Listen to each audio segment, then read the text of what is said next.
Le regard mourant du bébé lynx dans la neige glaciale a transpercé l'âme de Léa, pulvérisant instantanément sa rigueur professionnelle. Sa décision de sauver cette petite vie condamnée allait défier la nature elle-même et briser son cœur d'une façon qu'elle n'aurait jamais imaginée. Avant de continuer, n'oublie pas de t'abonner à la chaîne, de liker la vidéo et de commenter depuis quelle partie du monde tu nous regardes. Allons-y. Le silence des Alpes françaises en hiver est presque assourdissant. Sous un ciel d'un bleu cristallin, les sommets enneigés montent la garde sur un monde figé par le froid. C'est dans ce paysage immaculé que Léa Moreau, garde forestière depuis 15 ans, effectuait sa patrouille quotidienne.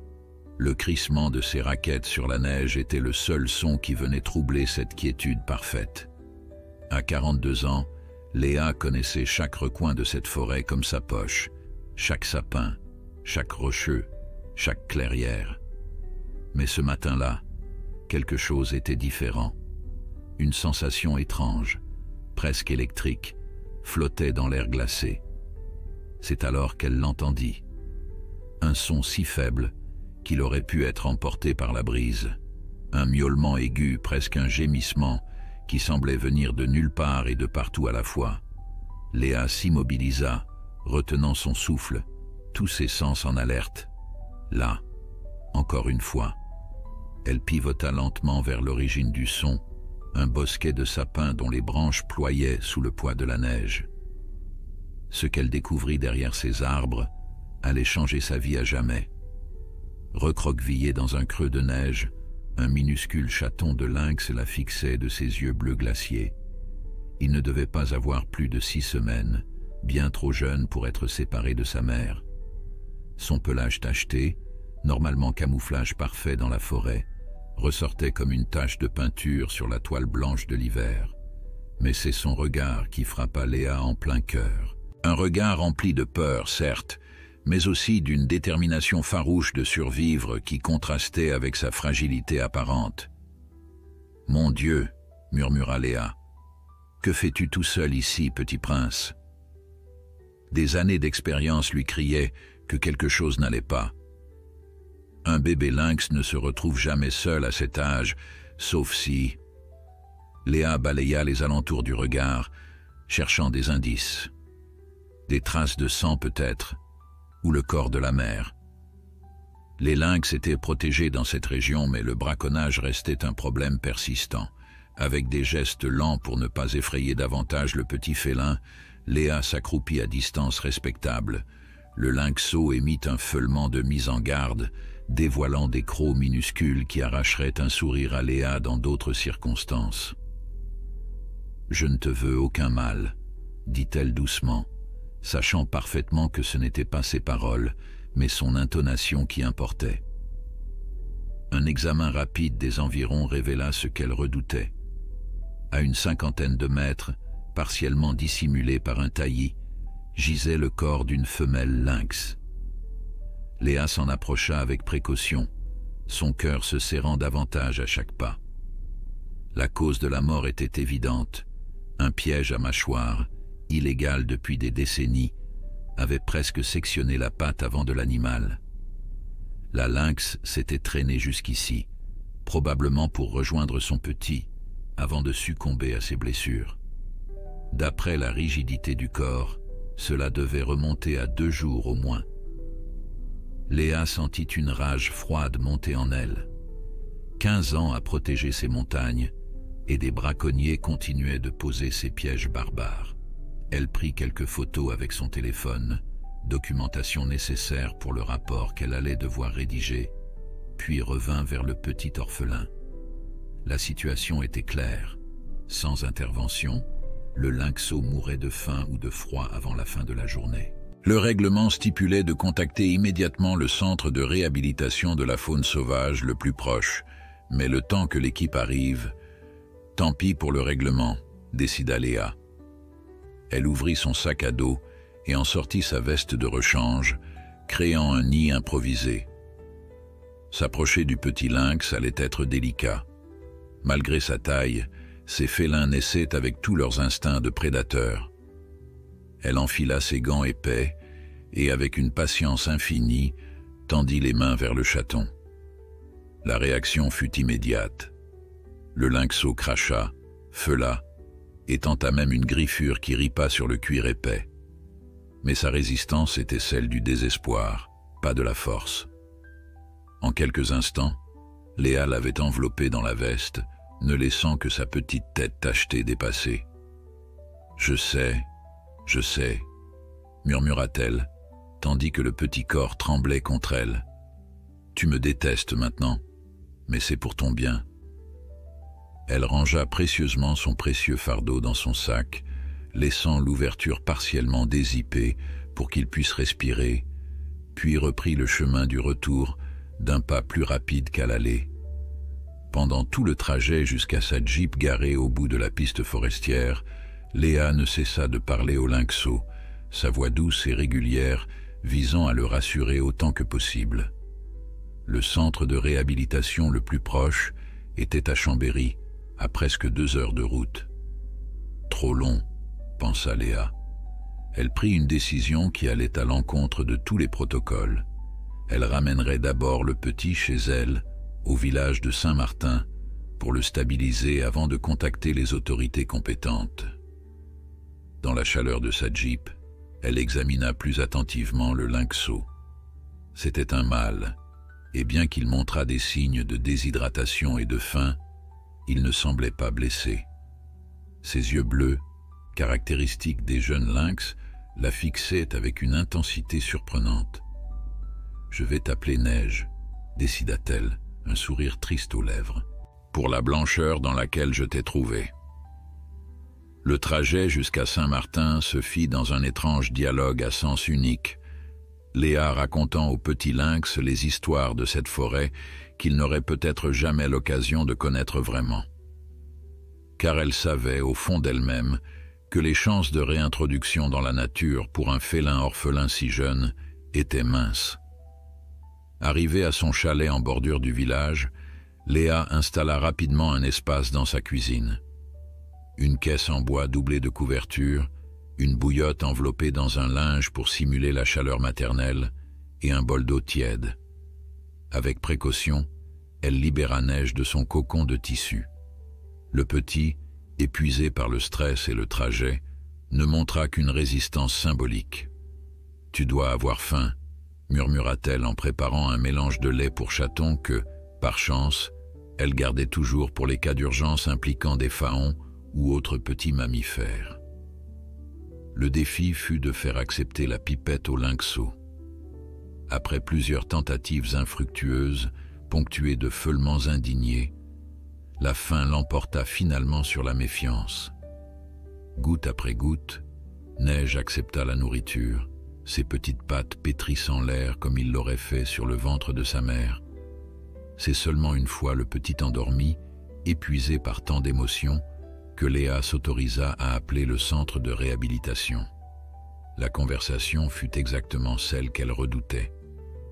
Un lynx si jeune, sans sa mère, les chances sont quasi nulles, Léa, soupira Marc Dutoit, le vétérinaire du centre qu'elle connaissait depuis des années. Il a survécu au moins 2 jours seul dans la neige, argumenta-t-elle. Il est résistant. Ce n'est pas une question de résistance, mais d'apprentissage. Comment chassera-t-il ? Comment survivra-t-il parmi ses congénères, sans ses compétences? On pourrait essayer l'élevage en semi-captivité avec un minimum de contact humain, insista Léa. Tu sais aussi bien que moi que les fonds manquent pour ce genre de programme long et incertain. Les centres sont déjà surchargés avec des cas plus viables. Le mot resta suspendu entre eux, cruel dans sa froide logique. Viable. Comme si on pouvait réduire cette petite vie féroce à une simple équation coût-bénéfice. « Que suggères-tu alors » demanda-t-elle, connaissant déjà la réponse. « Le protocole standard serait l'euthanasie humanitaire », répondit Marc, la compassion évidente dans sa voix. « Je suis désolé, Léa. » Un silence s'installa, seulement troublé par la respiration régulière du lynxo endormi. Léa regarda cette boule de fourrure tachetée, si vulnérable et pourtant si précieuse. Une espèce protégée, une vie unique, et surtout, une responsabilité qu'elle avait choisie en le ramenant. « Non, dit-elle finalement, je ne peux pas accepter ça. Il doit y avoir une autre solution. »« Léa, donne-moi une semaine, coupa-t-elle. Une semaine pour trouver une alternative. S'il tient le coup, ça prouvera déjà qu'il est un battant. » Marc soupira à l'autre bout du fil. « C'est contre le règlement. Je devrais signaler. »« Mais tu ne le feras pas, » compléta Léa. « Parce que tu sais aussi bien que moi que parfois, les règlements ne sont pas à la hauteur de notre mission. » Marc finit par céder, comme Léa l'avait prévu. Une semaine, pas plus. Et je n'ai rien entendu de cette conversation. Le soulagement inonda Léa, mais fut vite remplacé par une réalisation vertigineuse. Elle venait de s'engager à sauver un animal que la nature et la bureaucratie avaient déjà condamné. Un animal dont elle ne connaissait presque rien en termes de soins spécifiques. Cette nuit-là, tandis que Neige dormait dans son nid improvisé, Léa passa des heures sur Internet, dévorant toute information disponible sur l'élevage des lynx orphelins. Les résultats n'étaient guère encourageants. La plupart des articles scientifiques confirmaient ce que Marc avait dit. Sans l'apprentissage maternel, les chances de réintroduction étaient quasi inexistantes. D'autres histoires, plus rares, évoquaient des succès partiels, souvent dans des centres disposant de moyens bien supérieurs à ceux de Chambéry. Aux premières lueurs de l'aube, les yeux rougis par le manque de sommeil, Léa avait établi un plan. Pas brillant, pas idéal, mais un plan tout de même. Elle prit 3 jours de congé d'urgence prétextant une grippe, ce qui lui laisserait le temps de stabiliser Neige et de chercher une solution permanente. La journée qui suivit fut un balai de nourrissage toutes les 3 heures, chaque session plus difficile que la précédente à mesure que Neige reprenait des forces. Ses griffes minuscules laissèrent des marques sur les avant-bras de Léa, même à travers ses manches épaisses. Mais elle nota avec satisfaction que ses yeux avaient perdu cette lueur vitreuse de déshydratation. « Tu es un vrai petit guerrier », murmura-t-elle, tandis qu'il s'endormait après sa 4e pipette de lait, son petit ventre gonflé comme un ballon. Le 2e jour apporta son lot de complications. Neige refusa soudain le lait pour chaton, rejetant violemment la pipette. Léa passa 2 heures angoissantes à chercher une alternative avant de tenter un mélange plus riche en protéines. Le succès fut immédiat, trop peut-être car le lynxo engloutit la préparation avec une telle voracité qu'il se rendit malade dans l'heure qui suivit. « Je suis désolé, mon petit », murmura Léa en nettoyant sa fourrure souillée avec un linge humide. Le regard bleu glacier du félin semblait l'accuser d'incompétence et elle ne pouvait lui donner tort. Ce fut également le jour où elle commença à contacter d'autres centres de réhabilitation au-delà des frontières françaises, Suisse, Italie, Allemagne, partout la même réponse polie mais ferme. Pas de place, pas de ressources, peu de chances de succès. Au 3e jour, l'épuisement commença à peser lourdement sur ses épaules. Les nourrissages nocturnes perturbaient son cycle de sommeil et l'anxiété constante concernant l'avenir de Neige lui rongeait l'esprit. Pourtant, chaque petit progrès du lynxo, son premier ronronnement, sa tentative maladroite de toilettage, agissait comme un baume sur sa fatigue. C'est ce jour-là que le téléphone sonna, affichant un numéro inconnu avec un préfixe espagnol. « Madame Moreau », une voix à l'accent marqué résonna dans le combiné. « Je suis le docteur Elena Vasquez du Centre de conservation du lynx ibérique de Doñana. On m'a transmis votre message concernant un orphelin de lynx boréal. » Léa sentit son cœur s'accélérer. Le centre espagnol était réputé pour son programme de réintroduction du lynx ibérique, une espèce cousine encore plus menacée que le lynx boréal des Alpes. « Docteur Vasquez, merci infiniment de me rappeler, » répondit Léa, tentant de contenir l'espoir qui montait en elle. « Je dois être clair, » poursuivit la voix à l'autre bout du fil. « Notre centre est spécialisé dans le lynx ibérique, pas le lynx boréal. Mais les protocoles d'élevage présentent des similitudes. » Toute aide serait précieuse, assura Léa. Les centres français parlent d'euthanasie car il est trop jeune pour être réhabilité. Un silence pensif accueillit ces paroles. « Envoyez-moi des photos et un bilan de son état », demanda finalement Elena. « Je ne peux rien promettre, mais nous pourrions avoir une alternative à l'euthanasie. Il faudrait cependant agir vite. » Après avoir raccroché, Léa s'empressa de prendre plusieurs clichés de Neige et de rédiger un compte-rendu détaillé de son état et des soins prodigués jusqu'à présent. Alors qu'elle envoyait le tout par email, le lynxo s'éveilla de sa sieste et la fixa de son regard perçant. « Un peu d'espoir, petit prince, murmura-t-elle. C'est tout ce que je demande. » La réponse d'Elena arriva le lendemain matin accompagnée de documents détaillés sur les protocoles de nutrition et de soins, mais c'était la proposition finale qui fit s'emballer le cœur de Léa. « Nous avons actuellement une femelle lynx ibérique qui a perdu sa portée il y a 2 semaines suite à une infection. Elle produit encore du lait et accepte des substituts. Si votre Neige peut être transportée rapidement en Espagne, nous pourrions tenter une adoption croisée. » Une adoption croisée. L'idée était aussi audacieuse que fragile. Les différences entre les 2 espèces de lynx, bien que cousines, pourraient compromettre l'acceptation. Et le transport d'un animal sauvage protégé à travers les frontières européennes représenterait un cauchemar administratif. Mais c'était une chance, la seule qui s'offrait à Neige. Il faudrait l'aval des autorités françaises, précisait Elena dans son message. Mais étant donné qu'il s'agit d'une alternative à l'euthanasie pour une espèce protégée, vous pourriez obtenir une dérogation d'urgence. Léa reposa son téléphone, les pensées tourbillonnant dans sa tête. Qui pourrait l'aider à naviguer ce labyrinthe bureaucratique en si peu de temps? Soudain, un nom s'imposa à elle. Thomas Laurent, son ancien professeur à l'école forestière, désormais haut fonctionnaire au ministère de la Transition écologique. Elle n'avait pas parlé à Thomas depuis des années, mais s'il y avait une personne capable d'accélérer un tel dossier... La conversation fut brève mais productive. Thomas, toujours le même idéaliste passionné malgré ses cheveux grisonnants et son costume officiel, promit de faire jouer ses relations. « Je ne garantis rien, Léa, » avertit-il. « Mais je vais contacter directement le bureau du ministre. Un lynx orphelin qui pourrait contribuer à un programme de conservation internationale. Ça pourrait faire une belle histoire. Ce n'est pas pour la publicité, Thomas. C'est pour lui donner une chance. » Un rire chaleureux résonna dans le téléphone. Toujours aussi idéaliste. Certaines choses ne changent pas. Envoie-moi tous les détails par email sécurisé et tiens-toi prête à bouger rapidement. Pendant les 48 heures qui suivirent, Léa vécut dans un état d'anxiété permanente, oscillant entre espoir et désespoir.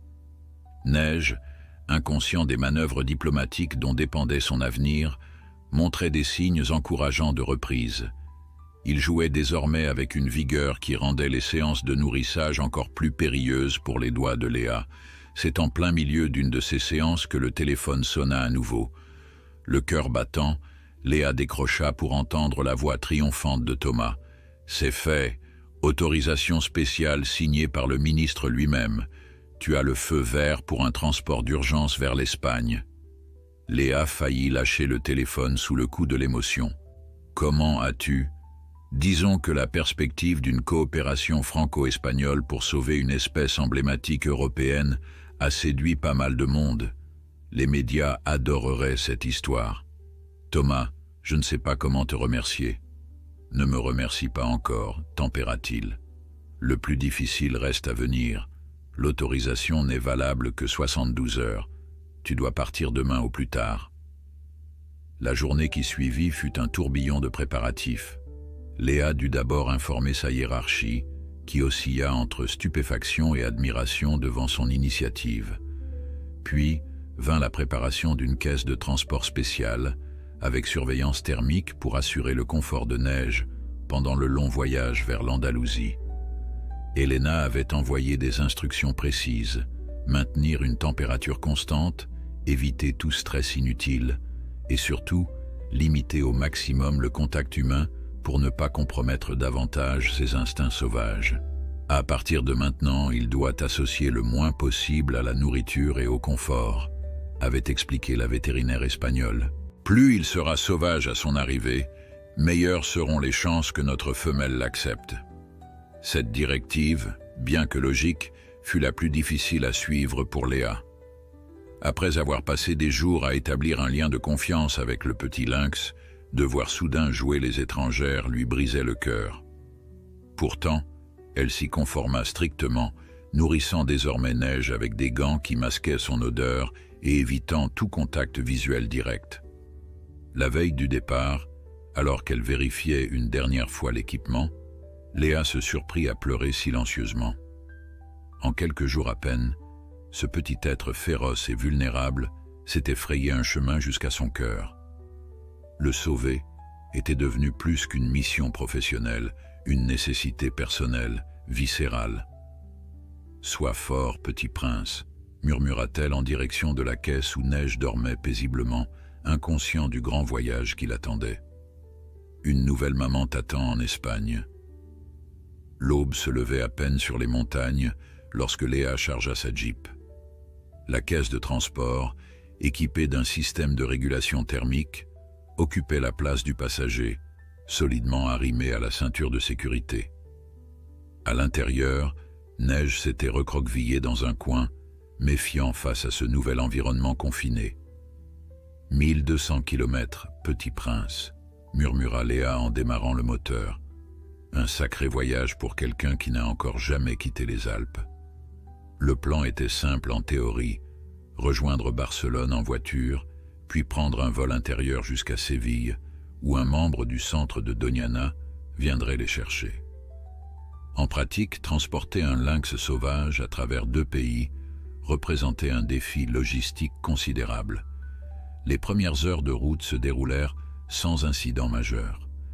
Neige, épuisée par le stress, dormait la plupart du temps, se réveillant uniquement pour les pauses nourrissage que Léa effectuait avec une rigueur militaire. À chaque arrêt, elle vérifiait sa température, son hydratation, tout en maintenant la distance émotionnelle recommandée par Elena. Chaque miaulement plaintif du lynxo lui déchirait le cœur, mais elle tenait bon. Trop de choses étaient en jeu. À la frontière espagnole, un douanier à l'air soupçonneux examina longuement les documents officiels. « Un lynx ?» répéta-t-il, incrédule. « Vous transportez un lynx sauvage ?»« Un orphelin », précisa Léa, essayant de masquer son anxiété croissante. « Avec toutes les autorisations nécessaires, signées par le ministre français de la Transition écologique lui-même. » Le douanier disparut dans sa guérite pendant ce qui sembla une éternité à Léa. Chaque minute perdue réduisait les chances de succès de l'adoption croisée. Elena avait été très claire sur ce point. Lorsque l'homme revint finalement, son expression s'était adoucie.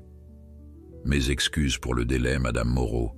Nous venons de recevoir confirmation directe du ministère espagnol de l'Environnement. Vous êtes attendu à Doñana. » Il se pencha pour jeter un œil à la caisse de transport. « Bonne chance aux petits. Notre pays est fier de participer à cette initiative de conservation. » Léa relâcha le souffle qu'elle ne se souvenait pas avoir retenu.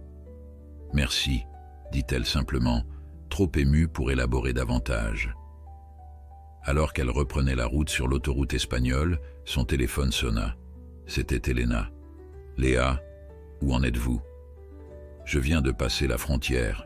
Tout se déroule comme prévu jusqu'à présent. » « Parfait. Écoutez, il y a un changement de plan. Nous ne pouvons pas attendre jusqu'à demain. Félisa, c'est le nom de notre femelle lynx, montre des signes que sa lactation pourrait s'arrêter plus tôt que prévu. Léa sentit son estomac se nouer. « Que proposez-vous ? » « Un hélicoptère du programme de conservation vous attendra à Gérone dans 3 heures. Il vous amènera directement à Doñana. Pouvez-vous y être ? » Gérone. C'était un détour, mais qui leur ferait gagner presque une journée entière. « J'y serai », promit Léa, calculant mentalement le nouvel itinéraire. « Une dernière chose », ajouta Elena, « sa voix trahissant une légère hésitation. Je dois vous préparer à la possibilité que Felisa rejette le petit. Les adoptions croisées fonctionnent dans environ 60% des cas, mais chaque animal reste imprévisible. Et si elle le rejette? Osa demander Léa, redoutant la réponse. Nous avons un plan B. Moins idéal, mais qui lui donnerait tout de même une chance. Nous en parlerons à votre arrivée. La communication se termina, laissant Léa avec un sentiment d'urgence renouvelé. Elle appuya sur l'accélérateur, poussant sa Jeep à la limite de la légalité sur les routes sinueuses de Catalogne. À ses côtés, Neige s'était réveillée et observait le paysage défilant par la petite ouverture grillagée de sa caisse. Les collines verdoyantes remplaçaient progressivement les montagnes enneigées, un monde totalement étranger pour un lynx né dans les hauteurs alpines. « Tu vas découvrir la garrigue espagnole », lui dit Léa, abandonnant momentanément sa résolution de distance. « Des lapins différents de ceux que ta mère t'aurait appris à chasser, mais tout aussi savoureux, j'imagine. » Comme s'il comprenait l'importance du moment, Neige émit un petit miaulement qui sonnait presque comme une question. « Oui, je sais. Tout change trop vite pour toi, pour moi aussi, si ça peut te consoler. » L'héliport de Gérone était une simple plateforme de béton adjacente à un petit bâtiment administratif. Un hélicoptère blanc et vert, aux couleurs du programme de conservation espagnol, y attendait déjà, ses pales immobiles sous le soleil de l'après-midi. Un homme de haute stature, au teint hâlé et aux cheveux poivre et sel, vint à sa rencontre dès qu'elle se gara. « Léa Moreau, je suis Miguel Alvarez, vétérinaire au centre de Doñana. » Il jeta un coup d'œil à la caisse. « Et voilà notre petit voyageur. Comment a-t-il supporté le trajet jusqu'ici? »« Mieux que je ne l'espérais, » admit Léa en sortant soigneusement la caisse de la voiture. « Il a mangé régulièrement et semble alerte. »« Excellent. Nous devons partir immédiatement. Les conditions météo pourraient se dégrader en soirée. » L'hélicoptère s'avéra être équipé d'un compartiment spécial pour le transport d'animaux, avec isolation phonique pour réduire le stress lié au bruit des rotors. Miguel installa lui-même la caisse de neige, vérifiant tous les paramètres avec une méticulosité qui rassura Léa. « C'est la première fois que nous tentons une adoption croisée entre deux espèces de lynx, » expliqua-t-il, alors qu'il s'élevait au-dessus des terres catalanes. Mais Elena a une intuition remarquable avec ces animaux. Si quelqu'un peut faire fonctionner cette expérience, c'est bien elle. « Parlez-moi de Felisa », demanda Léa, s'agrippant à son siège, tandis que l'hélicoptère prenait de l'altitude. Le visage de Miguel s'adoucit. Une rescapée, comme beaucoup de nos pensionnaires. Braconnage également, mais nous avons pu la sauver. Elle a eu 3 portées depuis son arrivée au centre, contribuant significativement au programme de réintroduction. La dernière portée a été victime d'une infection fongique rare, une tragédie. Et elle a accepté d'autres petits par le passé. Une fois, des orphelins d'une autre femelle, mais jamais d'une espèce différente. Il marqua une pause. « Je dois être honnête avec vous, Léa. Cette tentative est autant pour Felisa que pour votre Neige. Depuis la perte de ses petits, elle présente des signes de dépression. Ne mange presque plus, reste prostrée. Elena pense qu'un nouveau petit à materner pourrait la faire sortir de cet état. » Cette révélation donna une nouvelle dimension à leur entreprise. Il ne s'agissait plus seulement de sauver un orphelin, mais peut-être aussi de guérir une mère endeuillée. La symétrie de ces deux souffrances et l'espoir qu'elles puissent mutuellement se réparer toucha Léa profondément. Le reste du vol se déroula en silence, chacun perdu dans ses pensées. Par le hublot, Léa observait le paysage espagnol se transformer, les montagnes cédant la place aux plaines, puis à l'écosystème unique des marais de Doñana, immense mosaïque de zones humides, de dunes et de forêts méditerranéennes. Lorsqu'ils atterrirent enfin sur une petite plateforme au cœur du parc national, le soleil commençait à décliner, baignant le paysage d'une lumière dorée. Une femme de petite taille, aux cheveux noirs coupés courts et aux yeux d'une intensité remarquable, les attendait, accompagnée de 2 assistants. Elena Vasquez, se présenta-t-elle succinctement, serrant la main de Léa avec fermeté. Son regard se porta immédiatement vers la caisse. Voyons notre petit candidat à l'adoption. Sans plus de cérémonie, elle s'agenouilla devant la caisse et ouvrit doucement la grille d'observation. Neige, réveillée par l'atterrissage, se tenait sur ses gardes, ses yeux bleus étudiant cette nouvelle inconnue avec méfiance. Elena l'observa en silence pendant plusieurs minutes, une évaluation professionnelle qui semblait transcender les méthodes habituelles. Finalement, elle hocha la tête. Il a de la force dans le regard, et sa fourrure a gardé un bon état malgré les circonstances. Vous avez fait du bon travail, Léa. Va-t-il? Est-ce qu'il convient pour l'adoption? Demanda Léa, surprise par l'anxiété dans sa propre voix. Nous allons le savoir très bientôt. Elena se redressa. Felisa est prête. Nous avons préparé l'enclos d'introduction selon un protocole spécial. Maintenant, tout dépend de la chimie entre eux. Tandis que les assistants transportaient précautionneusement la caisse vers un bâtiment bas aux allures de clinique vétérinaire moderne, Elena prit Léa à part. « Je dois vous prévenir, dit-elle à voix basse, ce qui va suivre pourrait être difficile à regarder.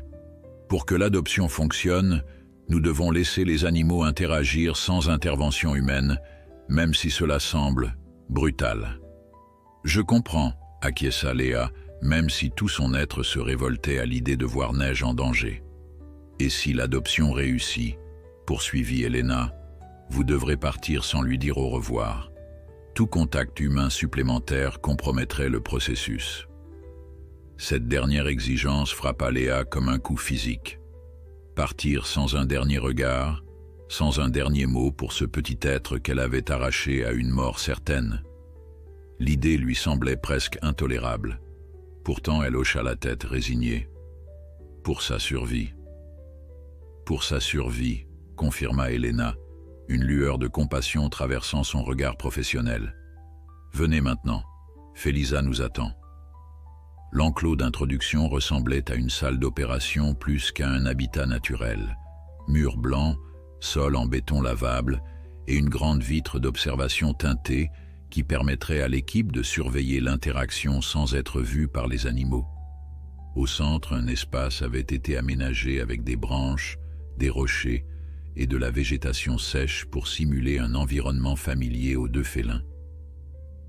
Nous avons imprégné les matériaux de l'odeur de Felisa, expliqua Elena, tandis qu'ils observaient les derniers préparatifs à travers la vitre. L'environnement doit lui paraître familier, sécurisant. Pour le petit, en revanche, tout sera nouveau. Neige avait été transférée dans une petite cage d'examen, où Miguel procédait à une évaluation rapide de ses constantes. Léa observait, le cœur serré, tandis que le vétérinaire manipulait le lynxo avec une dextérité qui trahissait des années d'expérience. « Il est en meilleure forme que je ne l'espérais », commenta Miguel, palpant délicatement l'abdomen du petit félin. « Vous avez fait un travail remarquable avec sa nutrition. » Léa accepta le compliment d'un hochement de tête silencieux, trop préoccupée par ce qui allait suivre pour savourer cette reconnaissance professionnelle. « Voilà, Felisa », annonça soudain Elena, sa voix prenant une inflexion plus douce. Par une porte latérale, un assistant faisait entrer une femelle lynx ibérique dans l'enclos. Plus petite que son cousin boréal, elle arborait néanmoins la même élégance féline, le même regard perçant. Son pelage fauve tacheté de noir présentait des marques distinctives, notamment une cicatrice pâle qui courait le long de son flanc droit, vestige de sa rencontre avec des braconniers. Ses mouvements étaient mesurés, presque hésitants, comme si elle portait un poids invisible. « Elle était magnifique avant », murmura Elena avec une pointe de tristesse. « Vous auriez dû la voir, majestueuse, dominante. La dépression a éteint quelque chose en elle. » Felisa explora l'enclos d'un pas lent, reniflant chaque objet sans réel intérêt. Lorsqu'elle s'installa finalement sur un rocher plat au centre, Miguel hocha la tête vers Elena. « C'est le moment », dit-il simplement. Elena se tourna vers Léa, son regard soudain empreint d'une compassion professionnelle. « C'est votre dernière chance de lui dire au revoir, si vous préférez ne pas assister à l'introduction. »« Je reste », affirma Léa, sa voix plus ferme qu'elle ne l'aurait cru possible. « Je dois voir. » Miguel apporta la petite cage contenant Neige jusque dans une antichambre adjacente à l'enclos. Avec des gestes précis, il ouvrit une trappe dans le mur séparant les deux espaces. « Maintenant, nous attendons qu'il entre de lui-même », expliqua-t-il en revenant vers le poste d'observation. Aucune intervention humaine. Les minutes qui suivirent semblèrent s'étirer à l'infini. Neige, méfiant, resta d'abord tapi au fond de sa cage. Puis, poussé par la curiosité naturelle de son espèce, il s'aventura vers l'ouverture, reniflant l'air chargé d'odeurs inconnues. Léa retint son souffle lorsque la petite silhouette tachetée franchit enfin le seuil, pénétrant dans l'enclos principal. De l'autre côté, Félisa se figea, ses oreilles pivotant brusquement vers l'intrus. Le contraste entre eux était saisissant. Neige, si petit avec son pelage plus grisâtre et ses taches plus prononcées, face à cette femelle au pelage fauve, représentante d'une espèce cousine mais distincte. Pendant un instant qui parut une éternité, rien ne se passa. Les deux félins s'observaient, immobiles. Puis Félisa se leva, son corps tendu comme un ressort. « C'est normal », chuchota Elena, comme pour se rassurer elle-même. Elle doit établir sa dominance. Neige, confrontée à ce prédateur adulte, eut un réflexe qui serra le cœur de Léa. Il émit le miaulement aigu et plaintif d'un chaton appelant sa mère. Un son universel dans le monde félin, transcendant les différences d'espèces. La réaction de Félisa fut immédiate et déconcertante. Elle s'immobilisa, ses oreilles frémissantes. Puis, avec une prudence extrême, elle s'approcha du petit, le corps bas, presque rampant. « Elle est intriguée », commenta Miguel, sa voix à peine audible. « C'est bon signe. » Mais l'espoir fut de courte durée. Arrivée à quelques pas de Neige, Félisa se redressa soudain et émit un feulement menaçant qui fit reculer précipitamment le lynxo. Ses babines retroussées révélaient des crocs impressionnants. « Elle le rejette », murmura Léa, sentant ses entrailles se nouer. À ses côtés, elle perçut l'attention d'Elena et Miguel, bien que leur visage restait professionnellement impassible. « Pas encore », corrigea doucement Elena. « Elle teste, c'est instinctif. » Neige, acculée contre un rocher, adoptait maintenant une posture défensive qui aurait été comique dans d'autres circonstances, son petit corps gonflé pour paraître plus imposant, ses minuscules griffes sorties. Mais il ne fuyait pas, nota Léa avec une pointe de fierté douloureuse. Son petit guerrier tenait tête. Pendant près d'une demi-heure, ce ballet tendu se poursuivit. Félisa tournait autour de Neige, tantôt menaçante, tantôt curieuse, s'approchant puis s'éloignant. Le lynxo, épuisé par le voyage et cette confrontation, finit par se tapir au sol, tremblant mais résistant toujours. C'est alors que quelque chose d'inattendu se produisit. Neige, à bout de force, émit à nouveau ce miaulement plaintif, mais cette fois plus faible, presque résigné. Ce simple son sembla déclencher un changement chez Félisa. Elle s'immobilisa, la tête légèrement penchée, comme si elle écoutait un écho lointain. « Les vocalisations », murmura Elena, soudain animée d'une énergie nouvelle. Elles sont suffisamment similaires pour activer son instinct maternel. Avec une lenteur délibérée, Félisa s'approcha à nouveau de Neige. Cette fois, cependant, sa posture était différente, plus souple, moins menaçante. Arrivée près du petit, elle le renifla longuement, son souffle chaud ébouriffant le pelage du lynxo tétanisé. Puis, dans un geste qui arracha un hoquet de surprise à Léa, la femelle se coucha à côté de Neige, son corps formant une barrière protectrice entre lui et le reste de l'enclos. C'est positif ?» osa demander Léa, n'osant y croire. « Très », confirma Miguel, un sourire étirant ses lèvres pour la première fois. « Elle adopte une posture de protection maternelle. C'est bien plus que ce que nous espérions à ce stade. » Les minutes s'écoulèrent, tendues, mais pleines d'espoir. Neige, d'abord rigide de peur, commença progressivement à se détendre contre le flanc de Félisa. Puis vint le moment que toute l'équipe attendait.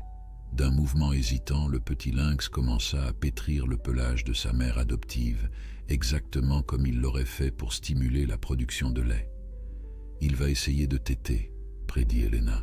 « C'est le test crucial. » Effectivement guidée par un instinct aussi vieux que son espèce, Neige chercha à se nourrir. Félisa se repositionna légèrement, exposant son ventre dans une invitation silencieuse que le petit ne tarda pas à accepter. « Elle l'allaite », constata Miguel, incrédule. « Elle l'allaite vraiment. » Léa porta une main à sa bouche, submergée par l'émotion.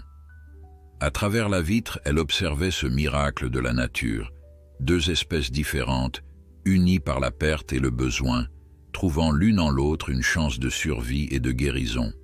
« C'est un succès préliminaire », tempéra Elena, bien que son propre émerveillement transparaisse dans sa voix. Les prochaines 48 heures seront déterminantes. Si le lien se maintient, si elle continue à l'accepter après cette première impulsion instinctive, il vivra, compléta Léa dans un souffle. Elena hocha la tête, son regard s'adoucissant.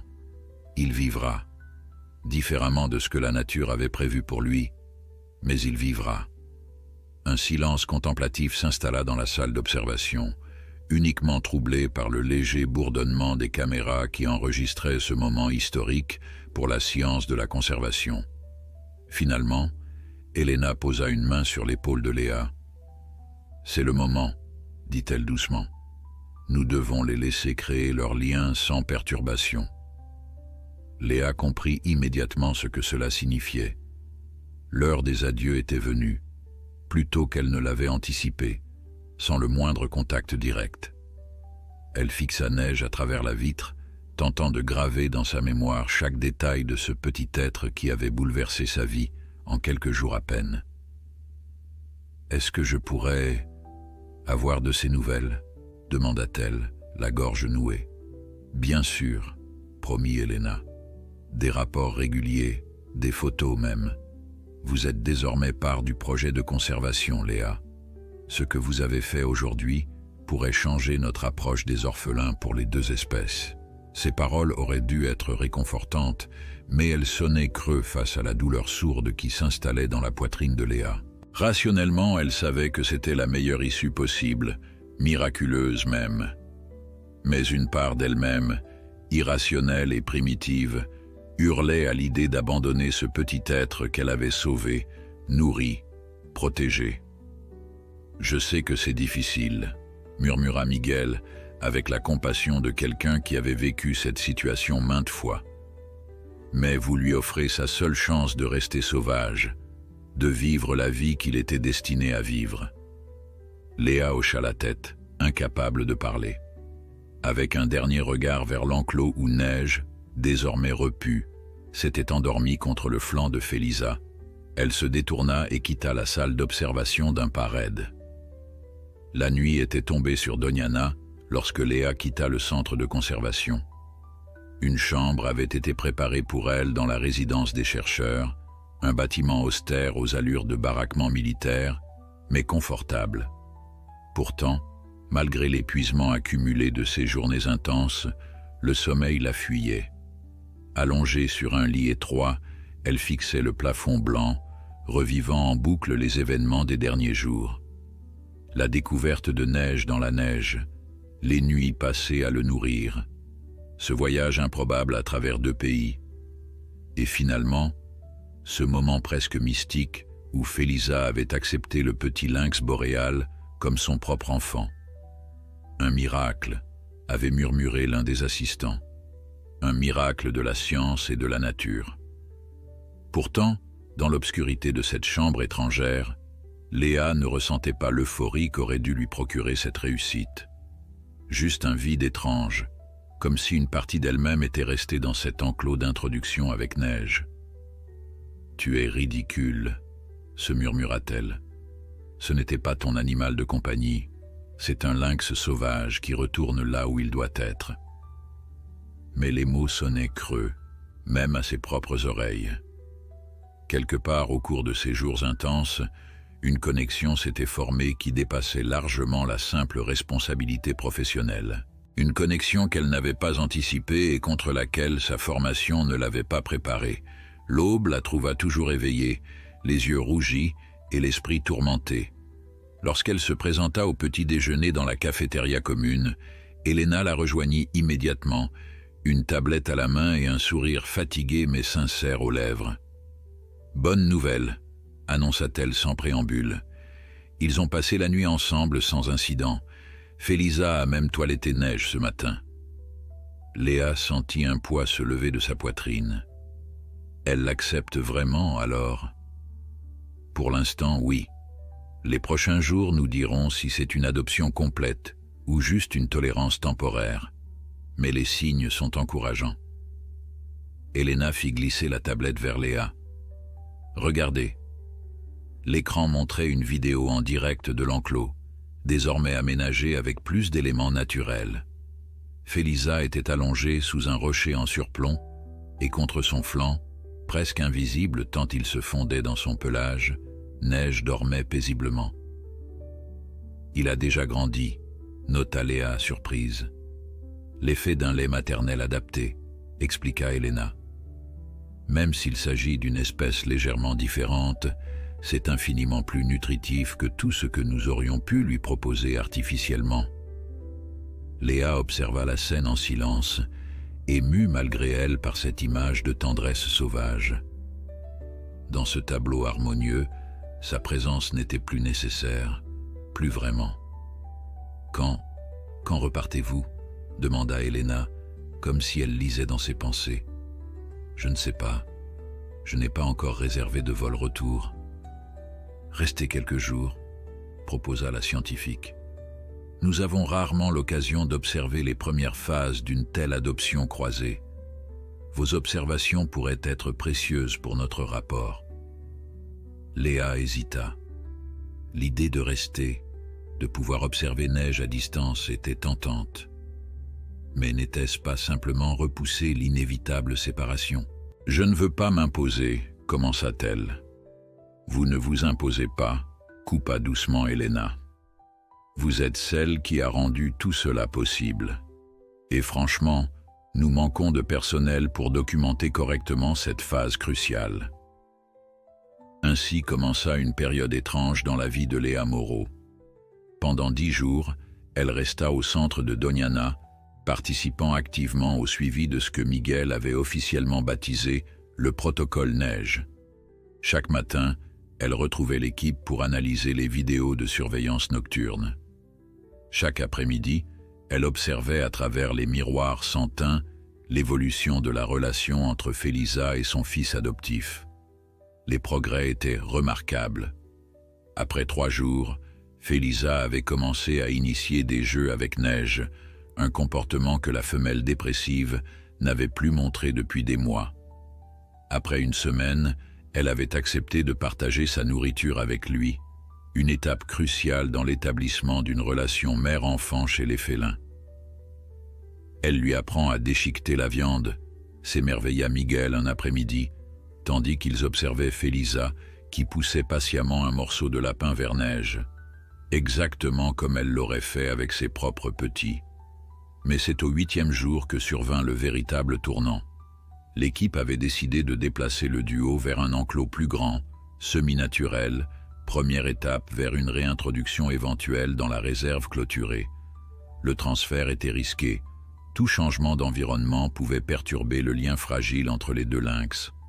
Contre toute attente, ce fut Neige qui s'adapta le plus rapidement au nouvel espace, tandis que Félisa restait méfiante, explorant prudemment le périmètre. Le petit lynx boréal s'aventurait déjà avec curiosité dans les hautes herbes, ses instincts sauvages, visiblement intacts malgré sa brève période de captivité. « Regardez comme il est à l'aise », commenta Léa, ne pouvant dissimuler sa fierté. « On dirait qu'il a toujours vécu ici. » « C'est remarquable », acquiesça Elena. « Habituellement, les orphelins élevés en captivité montrent des signes d'anxiété lors de leur première exposition à un environnement naturel. Mais lui, il est né sauvage, compléta Léa, et malgré tout ce qui s'est passé, il l'est resté. Le moment le plus mémorable survint lorsque Neige, après une exploration particulièrement audacieuse, revint soudain en courant vers Félisa, visiblement alarmée par quelque chose qu'il avait découvert. La femelle réagit instantanément, se plaçant entre lui et la source présumée de danger, dans une démonstration parfaite de protection maternelle. « C'est fait », déclara solennellement Miguel ce soir-là, levant un verre de vin local en l'honneur de l'équipe réunie. Le lien est complet, elle le considère définitivement comme son petit. Des applaudissements ponctuèrent cette annonce, accompagnés de sourires fatigués mais sincères.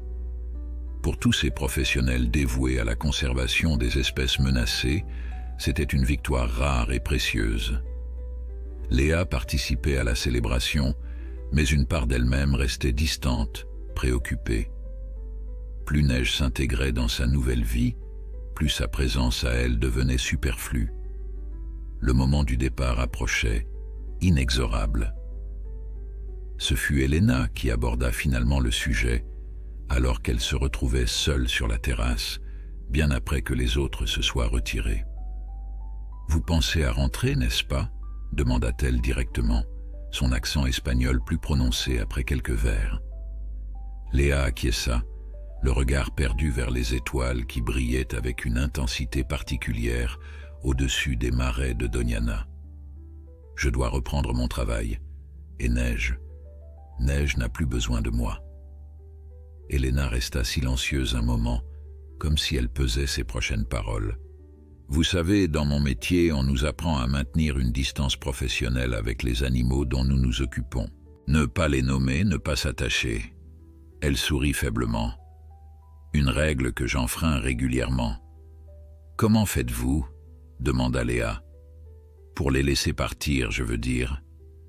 Je me rappelle pourquoi je fais ce travail. Pas pour moi, pas pour mon attachement personnel à ces créatures, mais pour elles, pour leur donner la vie qu'elles méritent. » Elena posa une main légère sur celle de Léa. « Vous avez offert à ce petit lynx la chose la plus précieuse qui soit, une seconde chance d'être ce qu'il est vraiment, un animal sauvage, libre. » Ces paroles résonnèrent profondément en Léa. N'était-ce pas exactement ce qu'elle avait voulu depuis le début? Depuis ce moment où elle avait découvert Neige, seule et vulnérable dans la neige. « J'aimerais le voir une dernière fois, » dit-elle doucement. « Pas à travers une vitre ou un écran, vraiment le voir. » Elena sembla sur le point de refuser, puis son expression s'adoucit. « Demain matin, avant votre départ, nous avons une tour d'observation qui surplombe l'enclos. Vous pourrez les observer sans qu'ils vous détectent. Ce n'est pas contre les règles, pas exactement. » L'aube se levait à peine sur les marais de Doñana, enveloppant le paysage d'une lumière dorée et brumeuse. Perchée au sommet de la tour d'observation, Léa attendait, une paire de jumelles haut de gamme à la main, un prêt d'Elena pour cette occasion spéciale. Sous elle, l'enclos semi-naturel s'étendait sur près d'1 hectare, mélange de zones boisées et d'espaces ouverts, recréant parfaitement l'habitat naturel du lynx ibérique. « Ils émergent généralement à cette heure-ci », avait expliqué Elena avant de la laisser seule pour ce moment privé. Félisa préfère chasser dans la fraîcheur matinale. Le cœur battant, Léa scrutait chaque mouvement dans les hautes herbes, chaque ombre sous les arbustes épars. Le temps s'étirait, interminable. Et si Neige avait choisi précisément ce matin pour rester dans son abri? Et si cette dernière observation lui était refusée? Puis soudain un mouvement furtif attira son regard vers la lisière d'un bosquet. Félisa émergea avec la grâce silencieuse caractéristique de son espèce, son pelage doré captant les premiers rayons du soleil. Et derrière elle, comme son ombre miniature, Neige suivait, imitant avec application chacun de ses mouvements. Léa ajusta les jumelles, le souffle coupé par l'émotion. En à peine 10 jours, le lynxo avait visiblement grandi, son corps s'allongeant, ses mouvements gagnant en assurance. Ses yeux avaient commencé à changer aussi, le bleu céruléen de la petite enfance cédant progressivement la place à une teinte plus ambrée, presque dorée sous certains angles. « Regarde-toi » murmura-t-elle, sachant parfaitement qu'il ne pouvait l'entendre à cette distance. « Tu es magnifique ». Ce qui se déroula ensuite restera gravé dans sa mémoire comme l'un des spectacles les plus précieux qu'il lui ait été donné d'observer. Félisa entreprit d'enseigner à Neige l'art de la chasse à l'affût. Avec une patience infinie, elle lui montra comment se tapir dans les hautes herbes, comment avancer sans faire bruisser la végétation, comment utiliser la moindre dépression de terrain pour rester invisible. Neige, élève attentif, reproduisait chaque posture avec une concentration intense. De temps à autre, son excitation de jeune félin prenait le dessus et il bondissait prématurément, faisant fuir un oiseau ou un petit rongeur. À chaque échec, Félisa reprenait patiemment la démonstration, sans jamais montrer de frustration. C'est exactement ce qu'aurait fait sa mère biologique, pensa Léa, émerveillée par cette transmission de savoir qui transcendait les barrières d'espèces. Pendant près d'1 heure, elle observa cette leçon silencieuse, buvant chaque détail, chaque interaction. Puis vint le moment que personne n'aurait osé espérer si tôt. Neige, appliquant parfaitement les techniques apprises, parvint à capturer un petit lézard. Un exploit mineur dans le grand ordre de la nature, mais un pas de géant pour ce petit orphelin qui, 2 semaines plus tôt, semblait condamné à une mort certaine dans les neiges alpines. À travers les jumelles, Léa vit Félisa s'approcher de son fils adoptif et lui donner ce qui ressemblait à s'y méprendre à une caresse approbatrice du museau. Puis, dans un moment d'intimité presque trop personnel pour être observé, la femelle s'allongea au soleil, et Neige vint se blottir contre elle pour une sieste matinale bien méritée. C'était l'image parfaite sur laquelle partir. Léa abaissa lentement les jumelles, les yeux embués de larmes qu'elle ne cherchait plus à retenir. Une page se tournait. Neige avait trouvé sa place, sa nouvelle famille, son chemin vers la vie sauvage qui lui était destinée. « Au revoir, petit prince », murmura-t-elle. « Sois heureux dans ta vie de lynx. » Puis, d'un pas lent mais déterminé, elle descendit l'échelle métallique de la tour d'observation et tourna définitivement le dos à l'enclos, prête à reprendre le cours de sa propre existence. Helena l'attendait au pied de la tour, respectant silencieusement son émotion. « Vous l'avez vu ?» demanda-t-elle simplement. « Oui, il a attrapé un lézard », répondit Léa, un sourire mouillé de larmes illuminant son visage malgré la douleur. Son premier repas chassé tout seul.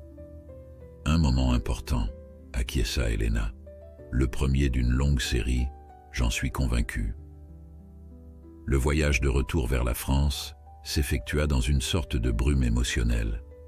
Léa quitta Doñana avec la promesse d'Helena de recevoir des mises à jour régulières sur les progrès de Neige.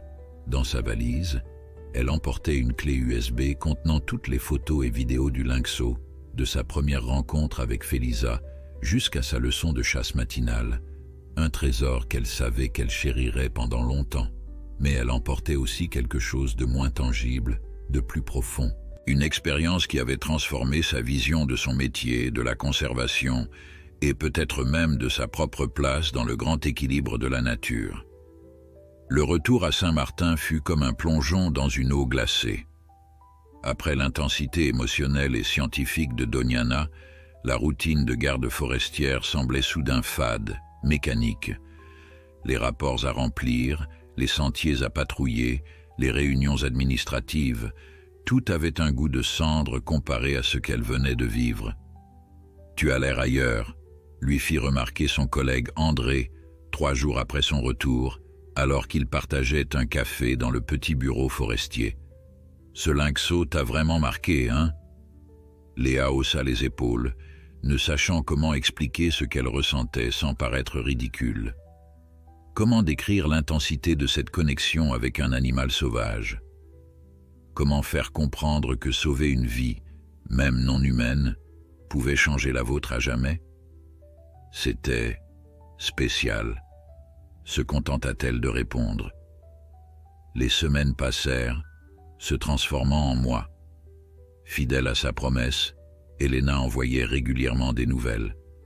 Des photos d'abord, montrant Neige grandissant sous la tutelle attentive de Félisa, puis des rapports plus détaillés sur ses progrès comportementaux, son intégration progressive dans le programme de réintroduction.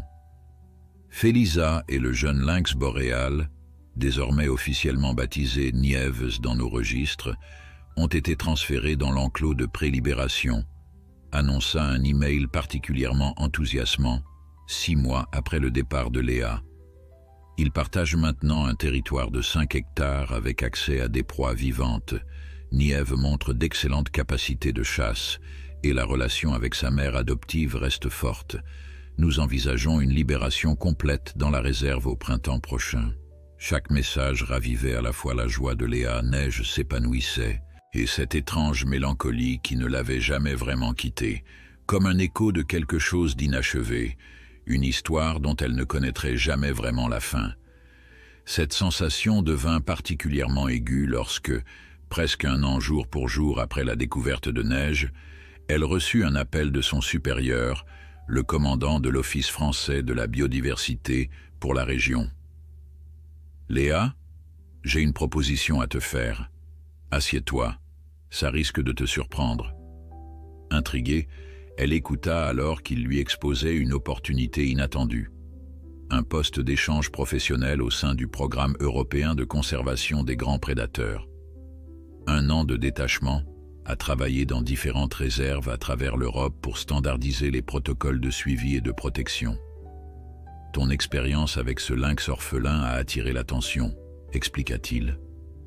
Apparemment, le protocole Neige, comme il l'appelle, est en train de devenir une référence pour la gestion des orphelins de prédateurs.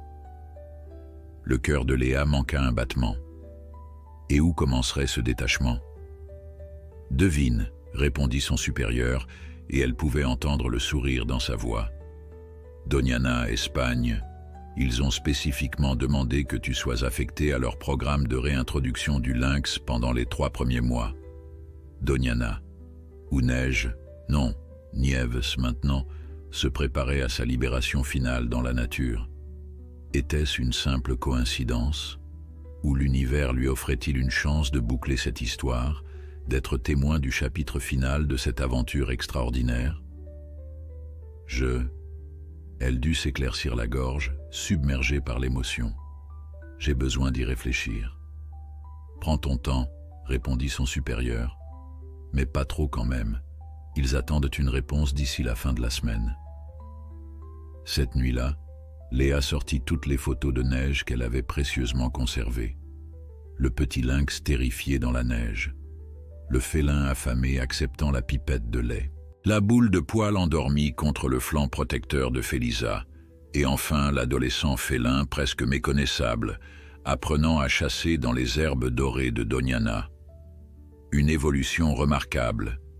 Une histoire de survie, d'adaptation et de renaissance. Sa propre histoire semblait figée en comparaison. Depuis son retour d'Espagne, elle avait repris sa routine, accomplissant ses tâches avec professionnalisme, mais sans la passion qui l'avait autrefois animée. Comme si une partie d'elle-même était restée là-bas, avec ce petit lynx qui avait changé sa vision du monde. La décision, au fond, était déjà prise avant même que son supérieur ne raccroche. Comment aurait-il pu en être autrement? Léa informa l'office de son acceptation dès le lendemain matin, puis entreprit les préparatifs pour une absence d'1 an avec une efficacité mécanique qui masquait son excitation profonde. « Tu es sûr que ce n'est pas trop personnel pour toi ?» s'inquiéta André lors de son pot de départ. « Ce lynx, je veux dire, tu ne risques pas d'être trop impliqué émotionnellement ?» La question était légitime, et Léa y avait elle-même réfléchi longuement. « C'est justement parce que c'est personnel que je dois y aller, » répondit-elle finalement, pour boucler la boucle. Et puis, il ne s'agit plus seulement de Neige maintenant, mais de tout ce que son histoire peut apporter à la conservation des grands félins. Un mois plus tard, elle se retrouvait dans un avion en direction de Séville, un mélange d'appréhension et d'impatience nouant son estomac. Neige, non, Niève, se rappela-t-elle, respectant son nouveau nom espagnol, aurait tellement changé. Serait-il seulement reconnaissable? Et surtout, comment réagirait-elle en le voyant à nouveau? Elena l'attendait à l'aéroport, son visage buriné s'illuminant d'un large sourire lorsque Léa émergea de la zone d'arrivée.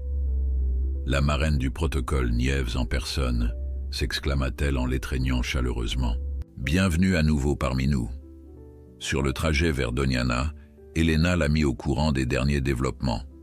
Le programme de réintroduction du lynx ibérique avait connu une année exceptionnelle, avec plusieurs naissances en liberté, signe que la population commençait enfin à se stabiliser après des décennies de déclin catastrophique. « Et Felisa et Nièvez ?» demanda finalement Léa, ne pouvant contenir plus longtemps sa curiosité. Le sourire d'Elena s'élargit. « Ils sont notre plus grande réussite. Le lien est resté exceptionnellement fort, bien au-delà de ce que nous espérions. Normalement, les jeunes lynx commencent à s'émanciper vers l'âge de 10 mois, mais Nièvez, il est resté proche d'elle, » compléta Léa, une chaleur se répandant dans sa poitrine. Très proche, ils chassent ensemble, ce qui est inhabituel pour des lynx de cet âge. C'est comme s'ils savaient qu'ils sont différents des autres et se soutenaient mutuellement. Léa digéra cette information avec émotion. Est-ce que c'est problématique pour sa réintroduction? Au contraire, Felisa est l'une de nos meilleures chasseuses. Elle lui a tout appris. Et nous avons décidé de les libérer ensemble, dans la même zone, une première dans notre programme. Le centre de conservation avait lui aussi évolué pendant l'absence de Léa. De nouveaux bâtiments, plus de personnel, un laboratoire de génétique flambant neuf, signe tangible que le programme bénéficiait désormais d'une reconnaissance et d'un financement internationaux. Le protocole Nièvez y est pour beaucoup, expliqua Miguel, qui les avait rejointes pour le dîner. Votre histoire a captivé l'imagination du public. Une garde forestière française, un lynx orphelin alpin, une mère adoptive espagnole. C'était le récit parfait pour sensibiliser à la cause de la conservation transfrontalière. Léa se sentit rougir sous le compliment inattendu. Je n'ai fait que ce qui me semblait juste. Et c'est précisément pourquoi vous êtes ici maintenant, intervint Elena. Nous avons besoin de personnes qui suivent leur instinct moral tout en respectant la rigueur scientifique. Le programme européen cherche à standardiser les approches, mais sans perdre cette humanité dans nos décisions. Cette nuit-là, installée dans un logement bien plus confortable que lors de son premier séjour, Léa peinait à trouver le sommeil. Demain, elle reverrait Nièvez, non plus à travers une vitre ou des jumelles, mais dans le cadre de son travail officiel de coordination du programme de réintroduction.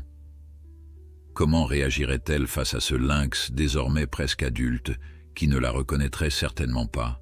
L'émotion risquait-elle de compromettre son professionnalisme? Le lendemain matin arriva avec la clarté implacable du ciel andalou. Après une réunion d'orientation, où lui fut représenté ses responsabilités et son emploi du temps pour les 3 prochains mois, Elena l'emmena finalement vers l'enclos de prélibération, une vaste étendue clôturée de près de 10 hectares qui reproduisait fidèlement l'habitat naturel de la réserve. Ils sont généralement plus actifs en début de soirée, expliqua Elena tandis qu'elle grimpait dans un véhicule tout-terrain. mais j'ai pensé que tu voudrais voir leur territoire dès aujourd'hui, te familiariser avec le dispositif de suivi. Le dispositif en question s'avéra être un système sophistiqué de caméras camouflées et de stations d'écoute réparties stratégiquement à travers l'enclos. Depuis un petit bâtiment d'observation dissimulé à la lisière, l'équipe pouvait suivre les déplacements et comportements des lynx sans perturber leurs activités naturelles. Nous réduisons progressivement la nourriture fournie, détailla Elena en montrant un graphique sur un écran. Ils chassent maintenant pour l'essentiel de leur repas. L'enclos a été ensemencé avec des lapins et des perdrix, leur proie naturelle. Léa écoutait attentivement, mais ses yeux ne cessaient de revenir au moniteur qui diffusait en direct les images des différentes caméras. Sur l'un d'eux, elle aperçut une silhouette féline allongée sur un rocher plat, profitant du soleil printanier. « C'est Félisa », confirma Elena suivant son regard. « Elle a repris tout son éclat, n'est-ce pas?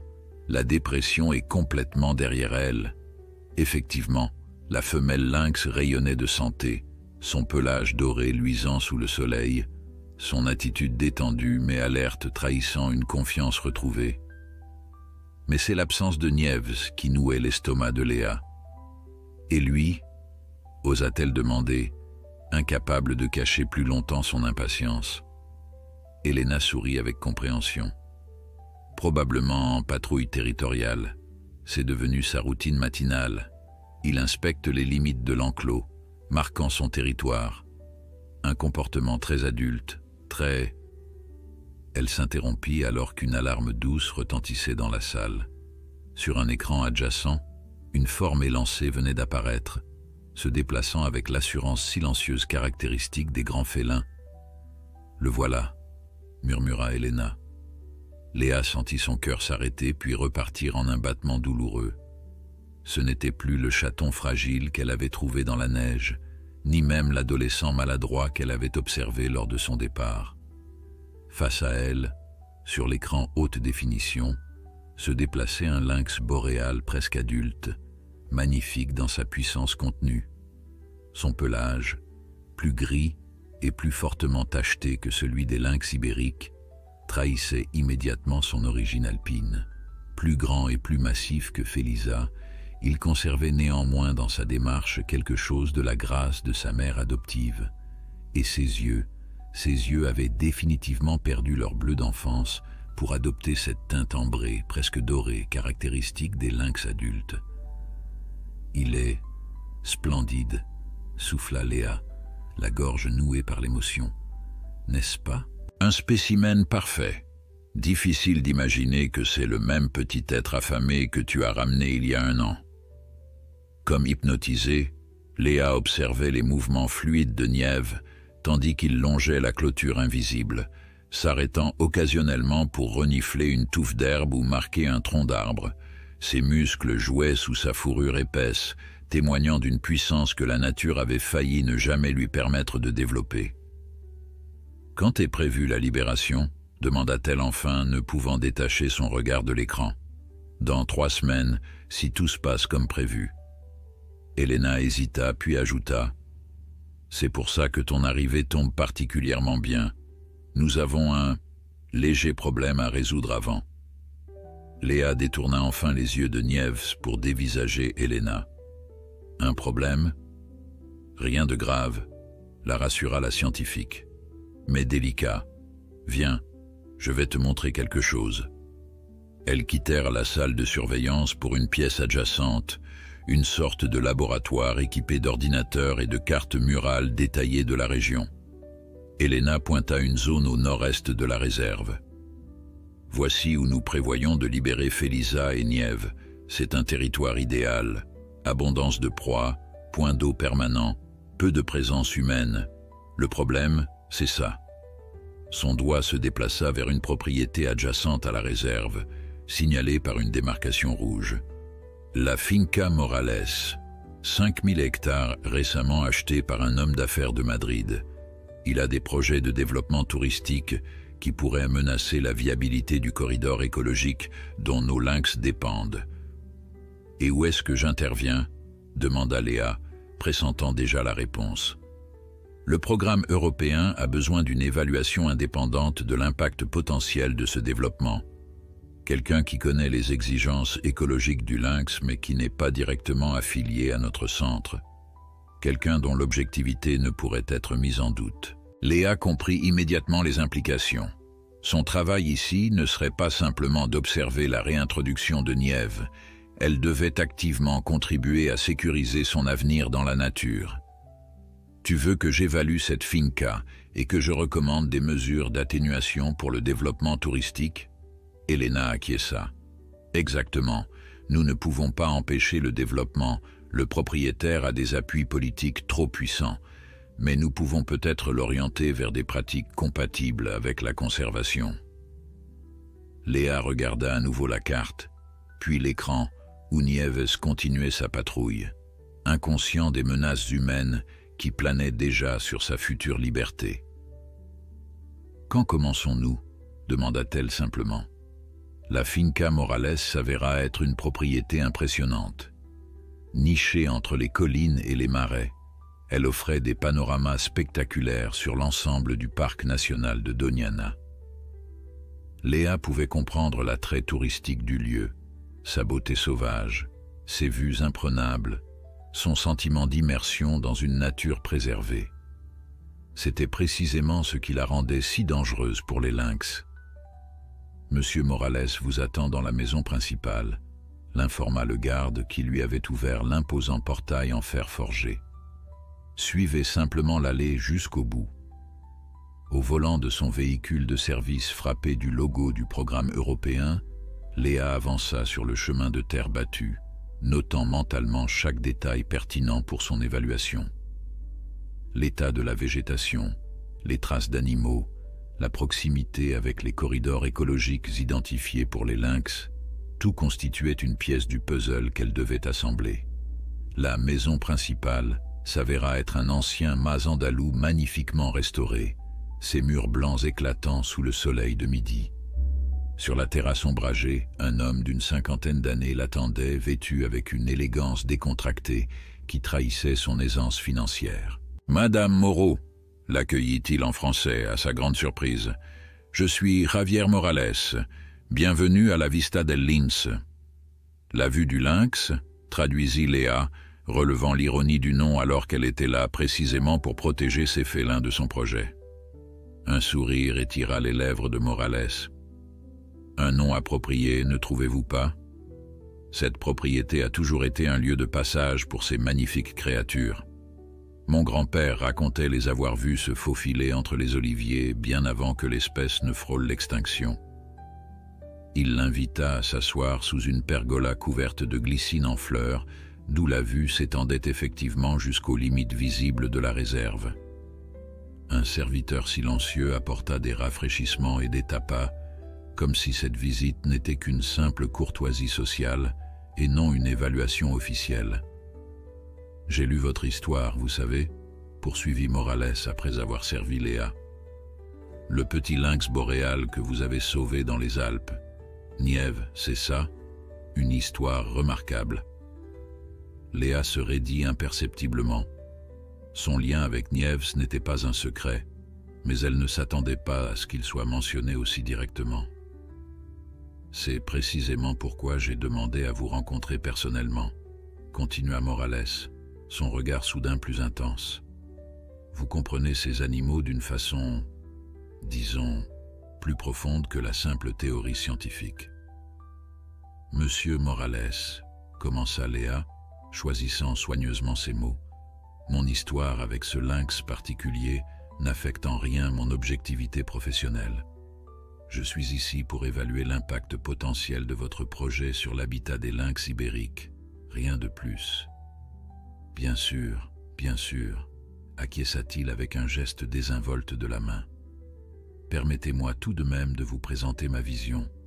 Je ne suis pas l'ennemi que le centre de conservation imagine.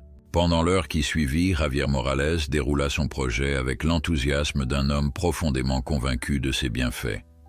La Vista Eco Resort, comme il l'appelait, se voulait un modèle de tourisme durable. Des lodges de luxe construits avec des matériaux locaux, intégré dans le paysage, un impact carbone minimal, des activités centrées sur l'observation respectueuse de la faune. Et le clou du spectacle, annonça-t-il avec une fierté non dissimulée, un centre d'interprétation dédié au lynx ibérique. Imaginez, sensibiliser des milliers de visiteurs fortunés à la cause de la conservation, générer des fonds pour la recherche. Léa écoutait attentivement, reconnaissant la sincérité dans son discours, mais repérant aussi les angles morts typiques d'un homme d'affaires pour qui la nature restait avant tout un produit à valoriser. Tout cela semble admirable sur le papier, monsieur Morales, répondit-elle enfin. Mais les lynx ont besoin d'espace, de tranquillité, de corridors écologiques ininterrompus. Même le tourisme le plus respectueux implique des perturbations. Lumière, bruit, présence humaine. Appelez-moi Javier, je vous en prie. Son sourire se fit plus calculateur. Et vous avez raison, bien sûr, c'est pourquoi j'ai besoin de votre expertise, pour trouver ce compromis optimal, celui qui permettra à mon projet d'exister sans compromettre la réintroduction de vos protégés. Ce ne sont pas mes protégés, corrigea automatiquement Léa. Ce sont des animaux sauvages qui... Pardonnez mon imprudence, l'interrompit-il avec une courbette élégante. Quoi qu'il en soit, je suis prêt à faire des concessions, à adapter mon projet. Mais j'ai besoin de recommandations précises, fondées sur la science et non sur, disons, l'émotion. L'allusion était claire. Son histoire avec Nièvre était perçue comme un biais potentiel, une faiblesse qu'il comptait peut-être exploiter. Léa sentit une détermination froide s'installer en elle. Elle allait lui prouver qu'il se trompait. « Je vais avoir besoin de visiter l'ensemble de la propriété », déclara-t-elle en se levant. « En particulier les zones limitrophes avec la réserve. Et j'aurai besoin des plans détaillés du projet, y compris l'emplacement prévu pour chaque structure et les estimations de fréquentation. » Surpris par ce changement de ton, Morales acquiesça. « Bien sûr, mon gestionnaire de projet vous fournira tout cela, et je vous accompagnerai personnellement pour la visite si vous le permettez. » La journée qui suivit fut épuisante mais instructive. À bord d'un véhicule tout-terrain, Léa et Morales parcoururent les moindres recoins de la finca. Ce qu'elle découvrit confirma ses craintes initiales. Le projet, même dans sa version éco-responsable, empiétait significativement sur plusieurs corridors écologiques vitaux pour les lynx. Plus inquiétant encore, l'emplacement prévu pour le principal complexe hôtelier se situait précisément dans la zone que Helena avait identifiée comme territoire de chasse privilégié pour Felisa et Nieves après leur libération. « C'est problématique », déclara-t-elle sans détour, désignant la zone sur la carte étalée sur le capot du véhicule. Cette vallée constitue un passage naturel entre deux territoires de chasse riches en lapins. La bloquer revient à forcer les lynx à contourner par des zones moins favorables, plus exposées aux routes. Morales fronça les sourcils. C'est pourtant l'emplacement idéal pour les lodges. La vue, l'exposition. La vue restera magnifique 500 mètres plus au sud, répliqua Léa, et vous y gagnerez une meilleure protection contre les vents dominants. L'homme d'affaires l'observa longuement, comme s'il la jaugeait. Vous êtes plus pragmatique que je ne l'imaginais, Madame Moreau. Léa, corrigea-t-elle machinalement. Et je suis surtout réaliste. Je comprends que votre projet va se faire d'une façon ou d'une autre. Mon objectif est de m'assurer qu'il nuise le moins possible à la faune locale. Un sourire appréciateur étira les lèvres de Morales. J'aime cette approche. Franche, directe.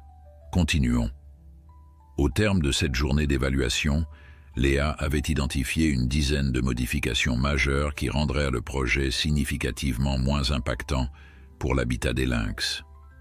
À sa surprise, Morales semblait réceptif à la plupart d'entre elles, notant consciencieusement chaque suggestion dans un carnet en cuir. Une dernière chose, ajouta-t-elle, alors qu'il revenait vers la maison principale dans la lumière déclinante du soir. Le calendrier des travaux devra impérativement éviter la période de réintroduction et d'adaptation des lynx. Cela signifie aucune construction lourde pendant au moins 6 mois après leur libération. Pour la première fois, Morales sembla véritablement contrarié. 6 mois, c'est problématique. Mes investisseurs attendent un retour rapide. Le permis de construire arrive à échéance dans... C'est non négociable, l'interrompit fermement Léa. Les premières semaines après la libération sont cruciales. Si Felisa et Nieves sont perturbés pendant cette période, ils pourraient abandonner le territoire, s'aventurer vers des zones dangereuses, ou pire. Un silence tendu s'installa dans l'habitacle du véhicule. Finalement, Morales soupira. « Je vais voir ce que je peux faire. Peut-être commencer par les structures les plus éloignées de la réserve. C'est un début, concéda Léa. » De retour au centre de conservation, elle passa des heures à compiler ses observations dans un rapport préliminaire, cartographiant les zones sensibles et formulant des recommandations précises. À minuit passé, épuisée mais satisfaite, elle s'autorisa enfin une pause pour consulter les dernières images de surveillance de l'enclos. Sur l'écran, la scène nocturne révélait Felisa et Nieves partageant une proie fraîchement capturée, un lapin de Garenne que le jeune mâle avait apparemment chassé lui-même, à en juger par sa posture fière. Même à travers la vision infrarouge de la caméra, Léa pouvait percevoir la force du lien qui unissait ces deux êtres si différents et pourtant si complémentaires. « Comment leur expliquer, murmura-t-elle pour elle-même, que leur futur territoire fait l'objet de négociations entre des humains qui n'y mettront jamais les pieds?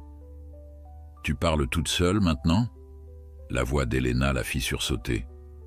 La scientifique se tenait dans l'encadrement de la porte, 2 tasses de café fumant à la main. « J'ai pensé que tu aurais besoin de carburant. » Léa accepta la tasse avec gratitude. « Merci, j'étais juste... » En train de t'inquiéter pour eux, compléta Elena avec un sourire compréhensif. « Alors, ce Morales, aussi terrible que nous le craignions ?» Léa hésita, cherchant les mots justes. « Plus complexe, en fait. Il semble sincèrement attaché à l'idée d'un projet respectueux de l'environnement, mais son calendrier pose problème pour la libération. » Elena s'assit lourdement dans le fauteuil adjacent. « C'est toujours le temps qui manque, n'est-ce pas? Nous voudrions tellement que la nature suive notre rythme effréné. » En parlant de ça, Léa hésita. Où en est la préparation pour la libération? Le visage d'Elena s'illumina. « Nous avons avancé la date d'1 semaine. Les derniers examens vétérinaires sont excellents et les prévisions météorologiques sont parfaites. Plus tôt ils seront sur leur territoire, plus ils auront de temps pour s'y établir avant que les bulldozers n'arrivent, » compléta sombrement Léa. « Exactement. » Les 2 femmes restèrent silencieuses un moment, observant sur l'écran Nieves, qui s'étirait paresseusement après son repas, inconscient des forces humaines qui s'agitaient autour de son avenir. « Tu sais, » dit finalement Elena, « Miguel a suggéré que tu participes activement à la libération, pas seulement comme observatrice. » Léa se tourna brusquement vers elle, le cœur soudain battant.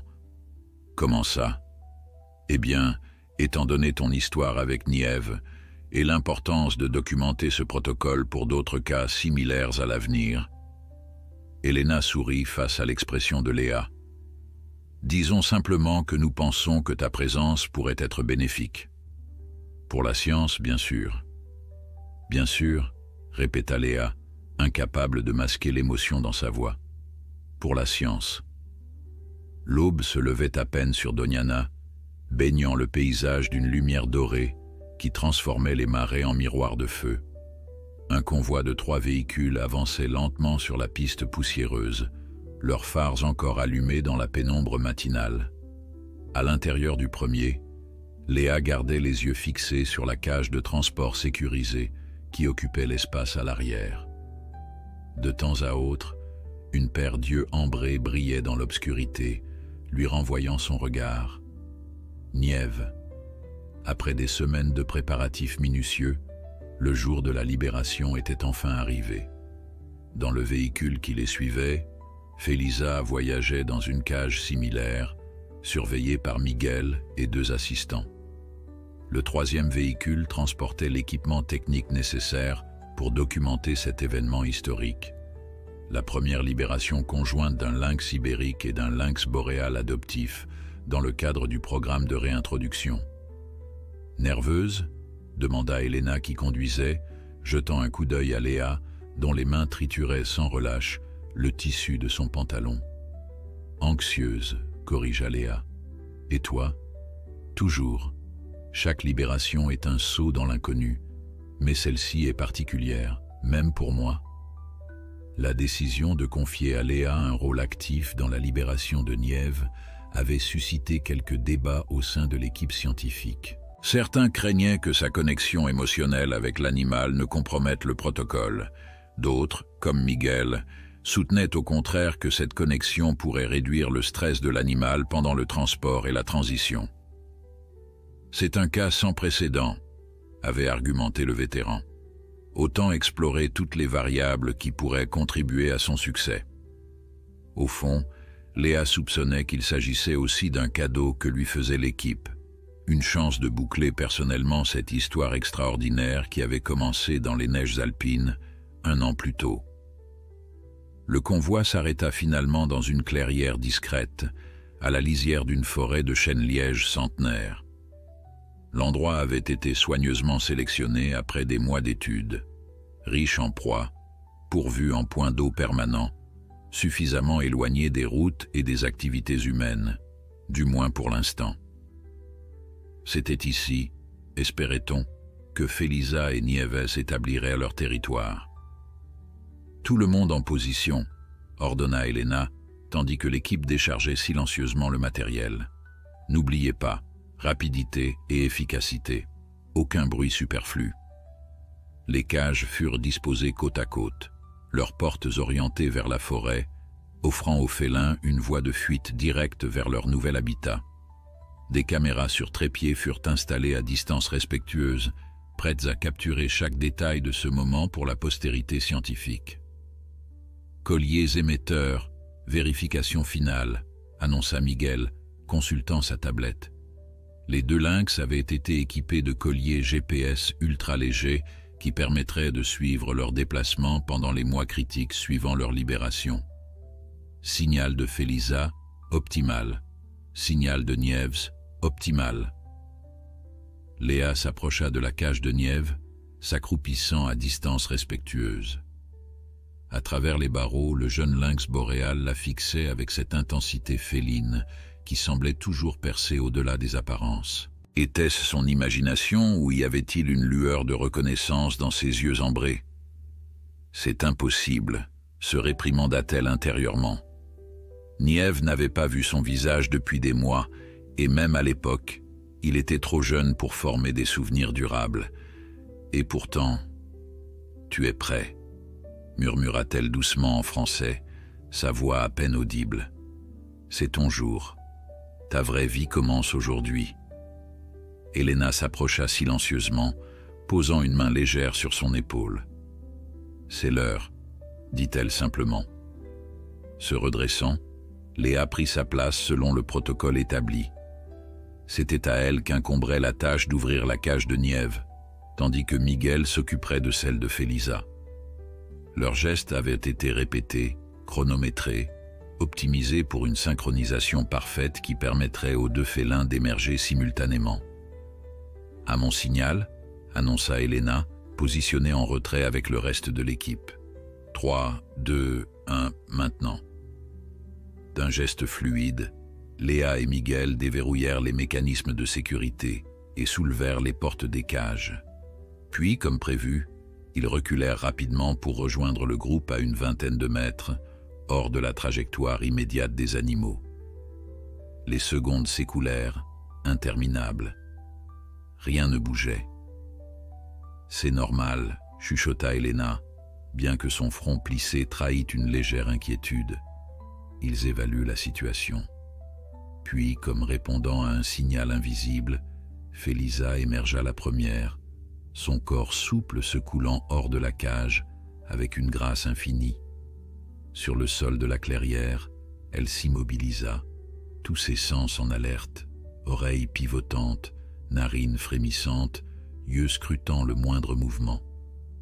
Nièvre la suivit quelques instants plus tard, plus prudent, plus méthodique dans son exploration initiale. Le contraste entre eux était saisissant, la femelle ibérique au pelage doré tacheté et le mâle boréal plus massif, au pelage grisâtre plus fortement marqué. Deux espèces distinctes, unies par un lien plus fort que la génétique. Léa sentit sa gorge se nouer devant ce spectacle. Voir Nièvre ainsi, pleinement développée, magnifique et sauvage, libre sur cette terre espagnole, si loin des montagnes alpines où il était né, c'était comme observer un miracle tangible. Un miracle auquel elle avait contribué, certes, mais qui dépassait infiniment sa seule intervention. Après avoir soigneusement examiné leurs environs immédiats, les deux lynx échangèrent ce qui ressemblait étrangement à un regard de concertation. Puis, d'un même mouvement fluide, ils s'élancèrent vers la forêt, leurs silhouettes tachetées se fondant presque instantanément dans le jeu d'ombre et de lumière des sous-bois. En quelques secondes, ils avaient disparu. Un silence respectueux s'installa parmi l'équipe, chacun absorbant à sa manière l'importance de ce moment. Ce fut Elena qui le rompit finalement. « Début du suivi continu », annonça-t-elle, reprenant son rôle de coordinatrice. « Équipe mobile en stand-by pour triangulation si nécessaire, surveillance des points d'eau activés. » L'équipe se dispersa vers ses tâches assignées, mais Léa resta immobile, les yeux fixés sur le point où Nièvre avait disparu. Une partie d'elle-même voulait le suivre, s'assurer qu'il s'adaptait bien, le protéger encore. Une pensée irrationnelle, bien sûr. Il n'était plus le chaton vulnérable qu'elle avait sauvé. Il était un prédateur accompli maintenant, parfaitement équipé pour la vie qu'il était destiné à mener. « Ça va ?» demanda doucement Miguel, revenant vers elle après avoir vérifié les signaux des colliers. « Oui », répondit-elle, surprise de constater que c'était vrai. La mélancolie qu'elle ressentait était teintée d'une satisfaction profonde, presque sereine. « C'est juste, final, n'est-ce pas? La boucle est bouclée. » « Pas tout à fait, » sourit Miguel. « L'histoire continue pour eux, et nous aurons le privilège de l'observer. » Ils rejoignirent l'équipe qui s'était rassemblée autour d'un écran portable, affichant une carte de la zone. Deux points lumineux s'y déplaçaient lentement, s'enfonçant plus profondément dans la forêt. « Ils restent ensemble, » nota Elena avec satisfaction. « Et ils se dirigent exactement vers la zone que nous espérions, loin du périmètre de la Finca Morales. » La journée s'écoula dans une alternance d'excitation et d'attente. L'équipe suivait les déplacements des lynx à distance via les signaux GPS et les caméras pièges stratégiquement placées dans la réserve. Vers midi, Felisa et Nieves firent une pause près d'un point d'eau, offrant à l'équipe leurs premières images dans leur nouveau territoire, des clichés précieux qui seraient analysés sous tous les angles pour évaluer leur adaptation. « Regardez sa posture », s'enthousiasma un des assistants, montrant une photo particulièrement nette de Nièvre. Complètement détendue, aucun signe de stress post-libération. « Et Felisa marque déjà le territoire », ajouta Miguel, pointant une autre image où la femelle frottait sa joue contre un tronc d'arbre. Elle revendique l'espace. C'est extrêmement positif. Pour Léa, cependant, l'image la plus touchante vint en fin d'après-midi. Une caméra avait capturé le moment où Nièvre, après une exploration solitaire de quelques heures, avait rejoint Felisa sous un rocher en surplomb. Les deux félins s'étaient brièvement toilettés mutuellement avant de s'installer pour une sieste côte à côte, exactement comme ils le faisaient dans leur enclos. Leur lien avait survécu à la transition vers la liberté. Le soir venu, alors que l'équipe célébrait discrètement le succès de la journée autour d'un repas frugal, Elena prit Léa à part. « J'ai reçu un appel de Javier Morales », annonça-t-elle sans préambule. « Il a pris connaissance de ton rapport préliminaire. » Léa se raidit, soudain ramenée aux complexités humaines, après une journée immergée dans le monde plus simple des félins. Et il accepte la plupart de tes recommandations, y compris le report des travaux les plus lourds pendant 6 mois. Elena marqua une pause, puis ajouta « Il a demandé spécifiquement que tu sois son interlocutrice pour finaliser les ajustements du projet. » Moi? Pourquoi? Apparemment, il apprécie ton pragmatisme non dogmatique, selon ses propres termes. Elena sourit légèrement. Je crois que tu l'as impressionné. Léa digéra l'information, partagée entre soulagement et méfiance. Ce n'est pas fini alors. Ça ne l'est jamais vraiment, philosopha Elena. La conservation est un effort constant, une négociation permanente entre les besoins humains et ceux de la faune. Mais aujourd'hui, nous avons gagné une bataille importante. Nièvres et Félisa ont leur chance. Le reste, elle haussa les épaules. Le reste, nous le gérerons comme nous l'avons toujours fait, un jour à la fois. Dans la nuit qui tombait sur Doniana, Léa laissa son regard dériver vers la forêt où, quelque part, Nièvres vivait ses premières heures de véritable liberté. Un lynx des Alpes sous les étoiles andalouses, une anomalie géographique qui, contre toute attente, semblait parfaitement à sa place. « Bonne nuit, petit prince », murmura-t-elle, sachant que ces mots étaient désormais pour elle seule. « Vis ta vie sauvage. » 3 mois s'écoulèrent, rythmés par le cycle immuable des saisons. L'été andalou s'installa sur Doniana, transformant les marais en mosaïques dorées où la vie proliférait, malgré la chaleur écrasante. Dans les bureaux climatisés du centre de conservation, Léa étudiait les dernières données de suivi avec une satisfaction qui ne se démentait pas. Ils se sont parfaitement adaptés, confirma-t-elle à Elena, qui se penchait par-dessus son épaule. Sur l'écran, une carte affichait les déplacements cumulés de Félisa et Nièvres au cours des dernières semaines, un territoire bien défini d'environ 30 km², englobant des zones boisées, des points d'eau et d'excellents terrains de chasse. « C'est remarquable », acquiesça Elena. « Particulièrement pour Nive. Les spécialistes du lynx boréal doutaient qu'il puisse s'adapter aux conditions méditerranéennes. Il a toujours été plein de surprises, sourit Léa, faisant défiler les dernières images capturées par les caméras pièges. Le contraste entre le petit être fragile qu'elle avait trouvé dans la neige et le magnifique prédateur qui s'affichait maintenant à l'écran restait saisissant. Nièvres avait atteint sa pleine maturité physique, son corps puissant parfaitement adapté à la chasse, sa fourrure tachetée lui offrant un camouflage étonnamment efficace, même dans cet environnement si différent de son habitat d'origine. Plus impressionnant encore, les données récoltées indiquaient une remarquable efficacité de chasse, supérieure même à celle de certains lynx ibériques nés en liberté. Les leçons de Félisa avaient porté leurs fruits. Les dernières analyses génétiques sont arrivées, annonça Miguel en entrant dans le bureau, agitant un dossier. « Vous voulez la bonne ou la mauvaise nouvelle ?» Léa et Elena échangèrent un regard inquiet. « La mauvaise d'abord », répondit cette dernière. « Comme nous le soupçonnions, Nièvres est génétiquement incompatible avec les femelles ibériques. Même si une reproduction croisée survenait, hypothèse peu probable mais pas impossible, la progéniture serait probablement stérile. »« Ce n'est pas vraiment une surprise, » soupira Elena. « Les 2 espèces ont divergé il y a trop longtemps. »« Et la bonne nouvelle ?» demanda Léa, bien qu'elle suspectât déjà la réponse. Un large sourire illumina le visage de Miguel.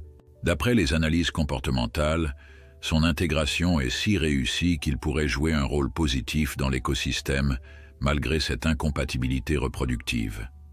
Un mâle territorial comme lui aide à structurer l'habitat, régule les populations de proies. Il trouve sa place, résuma Léa, une chaleur familière se répandant dans sa poitrine. Même s'il est différent. Exactement. C'est un cas d'école qui pourrait informer nos futures décisions concernant des orphelins d'espèces menacées. La réunion se poursuivit, discussions techniques et projections statistiques se mêlant aux anecdotes plus personnelles sur les comportements observés du duo improbable. Pour l'équipe scientifique, Nieve et Felisa représentaient un succès professionnel exceptionnel, un cas qui ferait certainement l'objet de publications dans les revues spécialisées. Pour Léa, c'était quelque chose de plus profond. La confirmation que parfois, aller à l'encontre des probabilités, refuser les verdicts trop hâtifs, pouvait véritablement changer le cours d'une vie, même celle d'un simple lynx. Cette réflexion l'accompagna l'après-midi même, alors qu'elle se rendait à la Vista del Lince pour sa réunion mensuelle avec Javier Morales. Ces rencontres étaient devenues une routine étonnamment cordiale, le projet évoluant progressivement vers un compromis que personne n'aurait cru possible initialement. Léa, juste à temps pour admirer le spectacle, l'accueillit Morales sur la terrasse, désignant le paysage baigné de la lumière dorée du soleil déclinant. À sa grande surprise, l'homme d'affaires avait progressivement révélé une sensibilité authentique à la cause de la conservation, modifiant considérablement son projet initial. Les imposants complexes hôteliers avaient cédé la place à des structures plus discrètes, stratégiquement positionnées pour minimiser leur impact. Les corridors écologiques identifiés par Léa avaient été intégralement préservés, sanctuarisés même par des servitudes environnementales juridiquement contraignantes. « J'ai une surprise pour vous », annonça Morales après les civilités d'usage. « Suivez-moi. » Il la conduisit vers une nouvelle structure à l'orée de la propriété. Un bâtiment bas aux lignes épurées, parfaitement intégré dans le paysage. À l'intérieur, Léa découvrit un centre d'interprétation dédié à la conservation du lynx ibérique, équipé de technologies de pointe et d'expositions pédagogiques impressionnantes. « Le centre Nieves », déclara fièrement Morales, observant sa réaction. Premier établissement en Europe spécifiquement conçu pour sensibiliser le public à la conservation transfrontalière des grands félins. Léa resta sans voix, parcourant l'espace du regard. Chaque détail témoignait d'une recherche approfondie, d'une volonté sincère de contribuer positivement à la cause.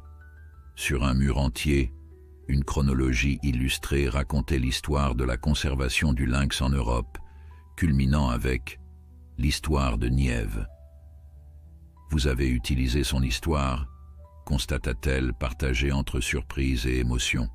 « Avec l'autorisation du programme européen, bien sûr », précisa rapidement Morales. « C'est un récit parfait pour sensibiliser le public, émouvant, inspirant et scientifiquement pertinent. Les premiers groupes scolaires sont déjà programmés pour septembre. » Léa s'approcha de la frise, où une photo montrait Nieve telle qu'elle l'avait trouvée, minuscule boule de fourrure tachetée dans la neige alpine. À côté, une image récente le présentait en pleine course dans les paysages dorés de Doñana. « Les enfants vont l'adorer », murmura-t-elle, imaginant déjà l'impact que cette histoire pourrait avoir sur une nouvelle génération de défenseurs de la nature. « J'espère qu'il nous fera l'honneur d'apparaître de temps en temps », sourit Morales. Un point d'observation discret a été aménagé à la lisière de son territoire, strictement régulé, bien sûr, pas plus de 6 visiteurs par jour, accompagnés d'un guide scientifique. Contre toute attente, ce qui avait commencé comme un conflit entre développement touristique et conservation évoluait vers une symbiose potentiellement bénéfique pour toutes les parties, y compris les lynx eux-mêmes, qui bénéficieraient des fonds générés par l'écotourisme. « Vous m'avez impressionné, Léa », admit Morales alors qu'ils quittèrent le centre. « Votre passion, votre détermination, elles m'ont fait reconsidérer beaucoup de choses. »« Et vous m'avez surprise », répondit-elle honnêtement. « J'avais des préjugés sur les hommes d'affaires comme vous. J'ai appris qu'il ne faut jamais catégoriser trop vite, ni les humains, ni les animaux. » Le crépuscule tombait sur Doñana lorsqu'elle prit congé, l'esprit tourmenté par une décision imminente. Son détachement au programme européen touchait à sa fin et une proposition tentante attendait sa réponse sur son bureau. Un poste permanent de coordinatrice, pour les projets de conservation transfrontaliers, basés alternativement en Espagne et en France. Accepter signifierait abandonner sa vie dans les Alpes, ses montagnes familières, pour embrasser un rôle plus international, plus visible aussi. Mais cela lui permettrait également de continuer à veiller, même de loin, sur le destin extraordinaire de Nièvre. Cette nuit-là, incapable de trouver le sommeil, Léa décida d'une excursion impromptue. Munie d'un équipement d'observation nocturne et d'une autorisation spéciale réservée aux chercheurs, elle se rendit à un poste camouflé en bordure du territoire de Nièvre et Félisa. La nuit andalouse vibrait de vie, stridulation d'insectes, bruissement discret dans les sous-bois, occasionnellement le ululement lointain d'une chouette. Pendant près de 2 heures, elle attendit patiemment, scrutant l'obscurité à travers son dispositif de vision nocturne. Sa persévérance fut récompensée alors que la lune atteignait son zénith. Une silhouette féline émergea silencieusement d'un bosquet, s'avançant avec cette grâce caractéristique des grands prédateurs. Nièvre, en patrouille nocturne, s'arrêta près d'un point d'eau à une trentaine de mètres de sa position. Dans la lueur verdâtre de l'appareil, Léa observa le lynx boréal boire longuement, puis procéder à une toilette méticuleuse, inconscient d'être observé. Ses mouvements étaient empreints d'une assurance tranquille, d'une parfaite harmonie avec son environnement, aussi à l'aise dans ces bois méditerranéens que s'il y était né. Soudain, comme percevant une présence, Nièvre releva la tête et fixa précisément la direction de la cachette de Léa. Impossible qu'il la voie ou la sente à cette distance, avec le vent contraire. Et pourtant, pendant un instant suspendu hors du temps, Léa eut l'étrange sensation que leurs regards se croisaient à travers l'obscurité, les jumelles, la distance, un pont invisible entre 2 mondes qui n'auraient jamais dû se rencontrer. Puis, aussi soudainement qu'il était apparu, Nièvre se détourna et disparut dans la nuit, sa silhouette tachetée avalée par les ombres de la forêt, libre, sauvage, exactement comme il devait l'être. Ce fut à ce moment précis que Léa sut quelle serait sa réponse. Le temps des adieux était passé depuis longtemps. Ce qui s'ouvrait maintenant était un nouveau chapitre, pour Nièvre comme pour elle-même. 6 mois plus tard, par une froide matinée d'hiver, Léa Moreau, désormais coordinatrice principale du programme européen de conservation des grands félins, se tenait sur une crête des Alpes françaises. La neige crissait sous ses raquettes, exactement comme ce jour fatidique où elle avait découvert un petit orphelin désespéré. Elle n'était pas seule. Une équipe de gardes forestiers l'accompagnait, tous formés selon le protocole Nièvre qu'elle avait contribué à standardiser à travers l'Europe. Un protocole qui avait déjà sauvé 3 autres orphelins de différentes espèces menacées. « C'est ici que tout a commencé », expliqua-t-elle au groupe attentif. Un simple choix, intervenir ou laisser faire la nature. Parfois, la bonne décision n'est pas celle qui figure dans les manuels. Tandis qu'elle formait cette nouvelle génération de protecteurs de la faune sauvage, ses pensées s'envolèrent vers l'Andalousie ensoleillée, où un lynx des Alpes continuait sa vie improbable. Les dernières données montraient que Nièvre avait étendu son territoire, s'émancipant progressivement de Félisa tout en maintenant un lien social fort avec elle, un équilibre parfait entre indépendance et connexion. La boucle était bouclée. L'orphelin était devenu un pionnier et sa sauveuse improvisée, une référence dans son domaine. 2 destins transformés par une rencontre fortuite dans la neige. Chaque animal compte, conclut Léa, observant les montagnes qui s'étendaient à l'infini. Chaque vie mérite notre attention. C'est la leçon que m'a enseignée un petit lynx nommé Neige.